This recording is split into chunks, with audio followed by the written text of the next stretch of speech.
Vormir. Well, this should be an easy location. We all think that at first.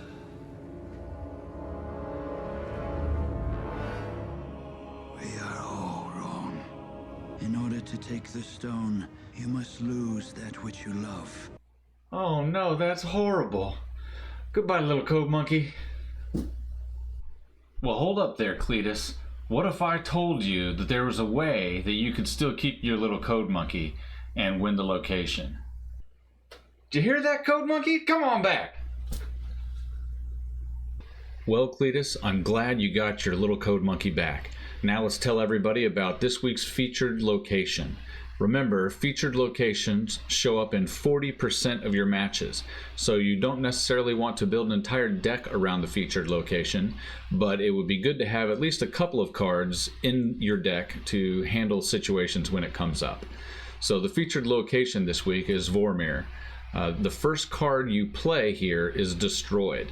So you could play cards in this location that would give you benefits when they're destroyed, or play multiple cards here and then only the first one is destroyed, letting you make sure that the second one stays in the location.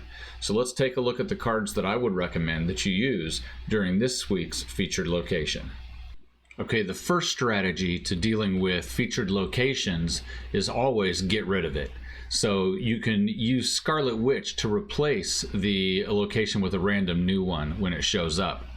You can also storm it and change it to a flooded lane in the hopes that your opponent hasn't played there yet and you can then lock it down. Another option is to use Rhino to just obliterate the location so that you don't have to deal with it at all. If your opponent is trying to take advantage of the location and having it destroy his cards, you could always try to counter him by playing Armor, which would keep his cards from being destroyed. Along the same lines, you can lock it down with a Professor X, which would cause the cards to also not be destroyed at that location. You could also use the strategy where you take advantage of the location yourself by having your cards destroyed. By playing Deadpool at the location, he'll be destroyed, go back to your hand, and then double in power, at which time you could play him on the next round and he would double in power again and again and again all the way through the match until finally you have a huge Deadpool. You could also play a Nova late in a match to beef up all the cards you have at other locations.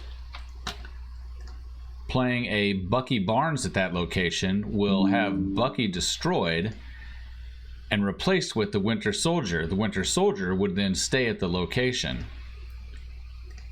Colossus can't be destroyed, so playing him there would keep his power there. Wolverine, when destroyed, would get moved to a random location, which could still be Vormir. And finally, Sabretooth, when destroyed, goes back to your hand. So these are all cards that you gain benefits from when they're destroyed. You could also get power into Vormir by going wide. Playing a Squirrel Girl in one of the other locations would then put a squirrel over in Vormir and not count as a card being played there. With Mr. Sinister, playing Mr. Sinister, he would be destroyed, but his clone would remain. The same with Brood. His broodlings would remain after he's destroyed, so you would have two cards there. Mr. Fantastic adds power to adjacent locations, so played next to Vormir would allow Mr. Fantastic's bonus to still go over there. And Claw puts a lot of power to the location to the right, so if you put him to the left of Vormir, you could also send some energy off that direction. And finally, you could play cards to other locations like Nightcrawler and then move him into the location on a later turn. This would allow Nightcrawler's power to stay without him being destroyed in that location. The same goes for Vision, who can move on any turn. So on turn 5 you could play Vision, and on turn 6 move him into that location to send the power there. Or you could use Arrow to move the cards that they played on turn 5 or 6 over into that location, potentially destroying their big late game power play. So those are my suggestions for cards that could be slotted into other decks.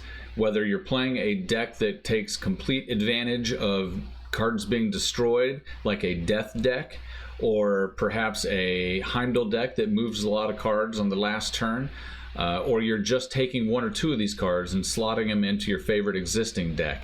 Either way, this is how you can best take advantage of this location. Remember, it shows up in 40% of the matches, so make sure that you're ready to win the games that don't have this location. So that's going to do it for today's video. Make sure to subscribe if you want to see some more of these videos, and like it. And also down in the comments will be a link to our Twitch. We're going to be online when the location goes live, so we can play some matches in person and maybe make some tweaks to some of our decks as we go. So come online and help me out. Until then, keep on snapping.